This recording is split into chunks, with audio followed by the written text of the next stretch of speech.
தமிழ் கழுகு. அதிமுக கூட்டணியில பாஜகவுக்கு கொடுக்க போற தொகுதிகளை குறிவச்சு தேர்தல் வேலை பார்க்க சொல்லி இருக்காராம் விஜய்.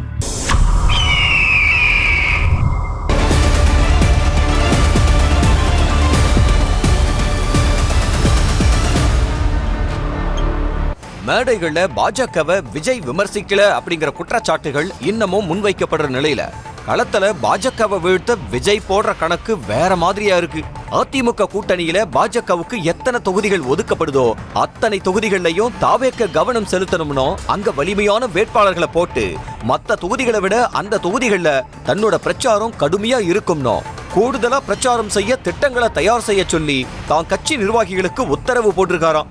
ஆனா விஜய் மேல கடுமையான விமர்சனங்களையோ தாக்குதல்களையோ பாஜக செய்யக்கூடாதுன்னு தமிழக பாஜகவுக்கு பியூஷ் கோயல் போட்டிருக்கிற உத்தரவிலேயே விஜய் சந்தேகப்படுறாராம். காரணம், அதிமுக பாஜக கூட்டணிக்கு இணங்காத தனக்கு மறைமுக குடைச்சல் இருக்கும்னு நம்புறாராம் விஜய். பாஜகவோட டெல்லி தலைவர்கள் விஜய் மேல மென்மை போக்க கடைபிடிக்க இங்க இருக்கிற நயினார் நாகேந்திரனோ விஜய கடுமையா தாக்க துவங்கி இருக்காரு. தமிழ்நாட்டுல பாஜகங்கிற கட்சியே இல்லங்கிறத நிரூபிக்கிறதோ தன்னோட இலக்குன்னு இறங்கி வேலை செய்ய போறாராம் விஜய். சட்டமன்ற தேர்தலுக்கு திமுகவுல இளைஞரணிக்கு கூடுதலா எம்எல்ஏ சீட் கொடுக்கப்படும்ங்கிற குட் நியூஸ இளைஞரணிக்கு சொல்லி இருக்காராம் உதயநிதி ஸ்டாலின்.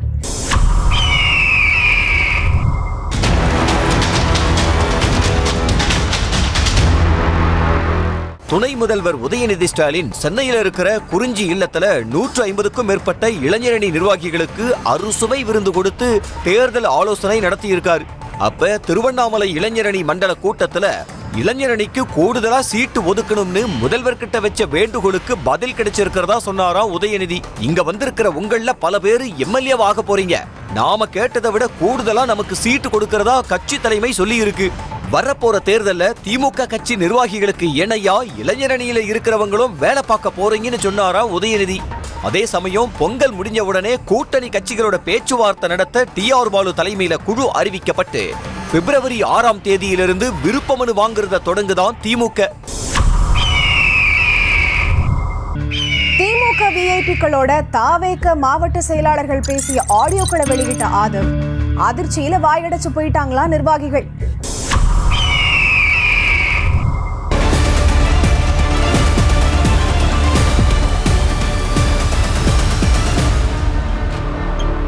ஆதவ் அர்ஜுனா அலுவலகத்துல செயல்படுற தாவேக்கவோட வார் ரூம்ல தாவேக்க மாவட்ட செயலாளர்கள் கூட்டம் நடந்திருக்கு. அந்த கூட்டத்துல ஒவ்வொரு மாவட்ட செயலாளரோட செயல்பாடுகளை ஒரு ப்ராக்ரஸ் ரிப்போர்ட்டா தயார் செஞ்சு போட்டு காட்டினாரா ஆதவ் அர்ஜுனா.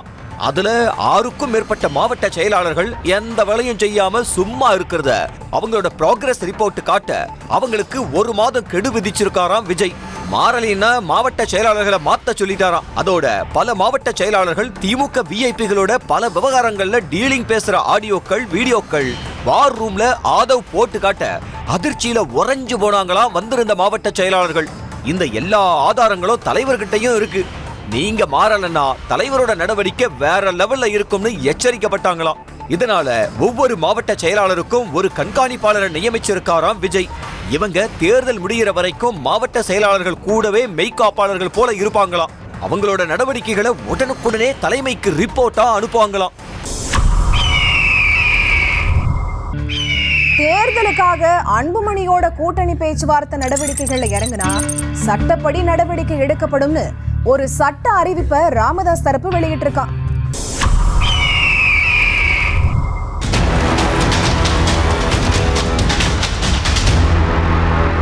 பாமக தலைவர் பொறுப்பையும் சின்னத்தையும் அன்புமணிக்கு ஒதுக்கி தேர்தல் ஆணையம் அங்கீகரிச்சிருக்குன்னு சொல்லப்படுற நிலையில டெல்லி உயர்நீதிமன்ற உத்தரவை மேற்கோள் காட்டி ராமதாஸ் தரப்பு நீளமான ஒரு சட்டப்பூர்வ அறிவிப்பாணையை வெளியிட்டிருக்கு. எச்சரிக்கைங்கிற தலைப்புல வெளியிடப்பட்டிருக்கிற அந்த அறிவிப்புல அன்புமணி பாமக பேர்ல தேர்தல் நடவடிக்கைகளை எடுக்க கூடாதுன்னோ மத்த அரசியல் கட்சிகளோ தனிநபர்களோ பாமகங்கிற பேர்ல அன்புமணியோட தேர்தல் தொடர்பான நடவடிக்கைகளை மேற்கொண்டால், அதாவது கூட்டணி பேச்சுவார்த்தையை நடத்தினா அது சட்டப்படி குற்றமாகும்னு குறிப்பிடப்பட்டிருக்கு. அதை மீறி செயல்பட்டா நீதிமன்ற அவமதிப்பு வழக்கு தொடரப்படும்னு தெரிவிக்கப்பட்டிருக்கு. வழக்கமா வில்லங்க சொத்து சம்பந்தமாவோ சொத்து ஆவணங்கள் காணாம போனாலோ சட்ட ரீதியான அறிவிப்பானை வெளியிடுவாங்க. இப்ப ஒரு அரசியல் கட்சியில் இருக்கிற பிரச்சனைக்காக இப்படி ஒரு சட்டப்பூர்வ அறிவிப்பானை வெளியாகி இருக்கிறது இதுதான் முதல் முறைங்கிறாங்க.